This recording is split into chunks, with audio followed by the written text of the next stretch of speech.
Welcome back to Hardball. Late today, Kentucky Senator Rand Paul introduced a declaration of war against ISIS because he says President Obama didn't have or doesn't have the authority to wage war by himself.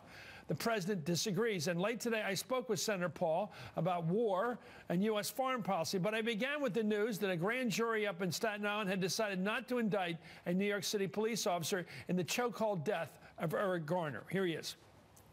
Joining me now is Kentucky Senator Rand Paul. Senator, you've made a real effort to reach across the aisle in terms of minority support. How do we bridge the gap between white and black at this time when these kind of situations like just broke in New York with the Garner case? How do we do it? How do we get past it? Well, you know, I think it's hard not to watch that video of him saying, I can't breathe, and not be horrified by it. But I think there's something bigger than just the individual circumstances. Obviously, the individual circumstances are important, but I think it's also important to know that some politician put a tax of $5.85 on a pack of cigarettes. So they've driven cigarettes underground by making them so expensive. But then some politician also had to direct the police to say, hey, we want you arresting people for selling a loose cigarette. And for someone to die over, breaking that law, there really is no excuse for it. But I do blame the politicians. We put our police in a difficult situation with bad laws. Let me ask you about the large question of our life, which is peace and war. We've had a policy, it seems, for a long time now of going into countries in the Middle East, whether it's Saddam Hussein, we've had 2 wars with Iraq. We had something to do with bringing down Mubarak, something to do with bringing down Gaddafi, something to do even now with bringing down Bashar Assad. Where are you on all that, and how are you different than the people on the left and people like me who think that's all been a mistake? Well, we might have some area of agreement here. I think one of the true things that you can say about the Middle East is every time we've toppled a secular dictator, chaos has ensued, and really radical Islam has risen, and we are more at danger. America has more danger from these regions after we've toppled secular dictators. And that includes Republican wars, such as the Iraq War, but it also includes Hillary's war in Libya. So really, I think we need to think before we act. And the other thing we need to do is we need to obey the Constitution, which says you don't go to war without the authority of Congress. You know, the people who are most stridently in support of Israel, and I understand their goal, but I'm talking about people on the very hard, hawkish right. They're always for these wars. And my question to them is, haven't you followed the creation of the Jewish community, the Jewish homeland, and the Jewish state of Israel? It's been founded on cutting deals with the governments around you. It's never been reaching agreement with the street. Why did they ever think this freedom agenda over there, this overtoppling all these governments, was ever going to make Israel more secure? What were they thinking? I think the point is they weren't really thinking about this, and the unintended consequences have always been somewhat the same here.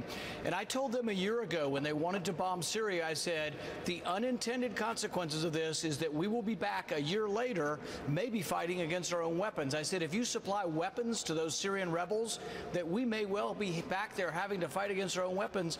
And it's absolutely true now. We will, if we have to go back in there, we will be fighting against our own weapons. Back in the 60s, when I was on college campuses, I was at Holy Cross, Wayne Morse came by to give a speech at Clark University. And Wayne Morse, the liberal senator back then, we got to have declarations of war, like in Vietnam. You got to go back to the Constitution. If we're going to war, we have to declare it. Is that what you're trying to do with ISIS? Is that the principle you're fighting for?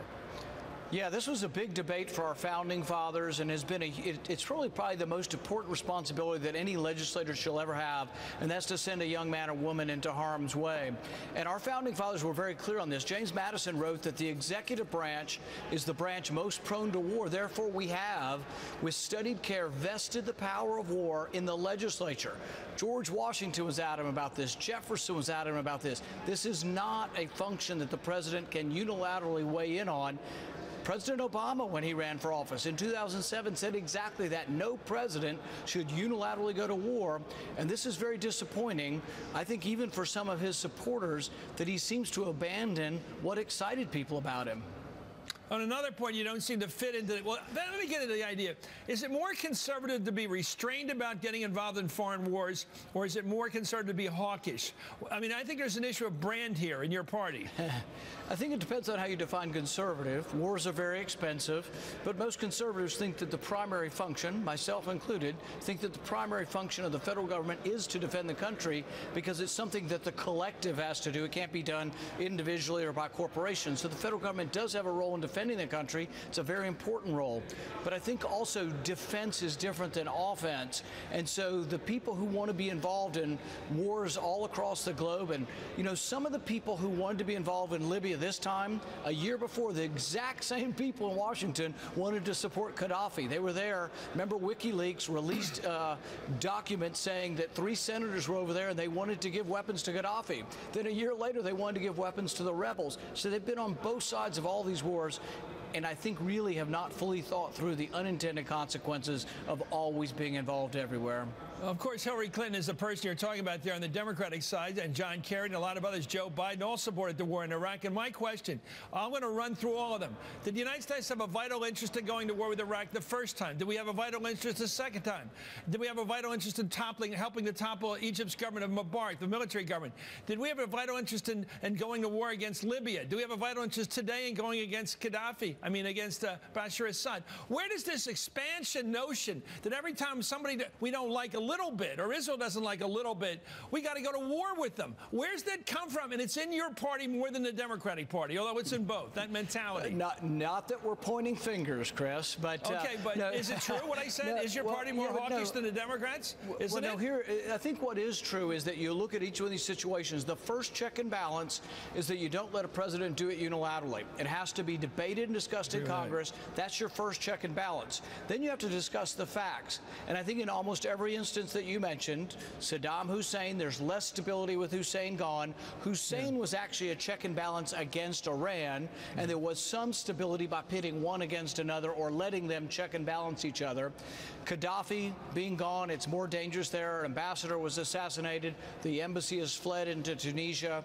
In Egypt, I think we were worse off for a while and still, in many ways, are not a lot better than we were before. Syria, I tell people this over and over again. I can't find anybody to dispute this on a factual ground. Had we bombed Assad a year ago, ISIS would be in Damascus, and ISIS would be 10 times stronger than they are now had we bombed Assad. Doesn't make Assad a great guy, but Assad is somewhat a counterbalance against ISIS.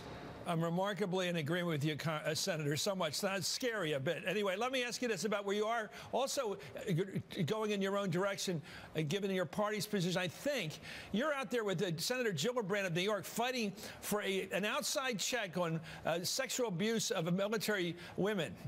Explain.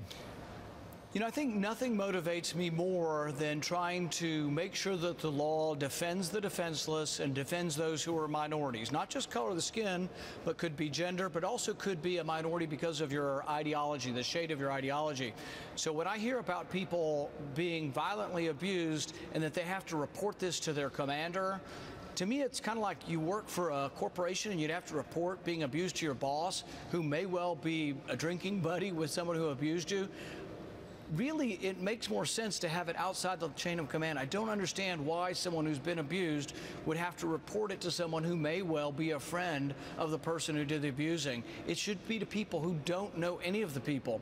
The other thing is that accusations can work both ways. If it's a false accusation, do you want people who are impartial and don't know either side to make a judgment, and someone who's trained in family law and trained in disputes like this? Or do you want someone who says, I'm the colonel and I have to make a decision, and I don't know how to make this decision and be impartial? I think most colonels would say, I'd rather not be involved in this. I'd rather let someone in family court deal with this, because there are accusations on both sides, and it's difficult to get through to find justice. But I know it's not fair the way it is, and I meet women. I met a woman last week, and she gave me her picture, and it was her in fatigues and her with her weapon, and she said she loved the military, and she said, when you see Senator Gillibrand, and it chokes me up just thinking about it, she says, when you see Senator Gillibrand, give her this picture to show her that I'm proud of both me and her for leading the effort on this. Senator Rand Paul, thank you so much for your time tonight. Thanks, Chris. The voice of New Conservative.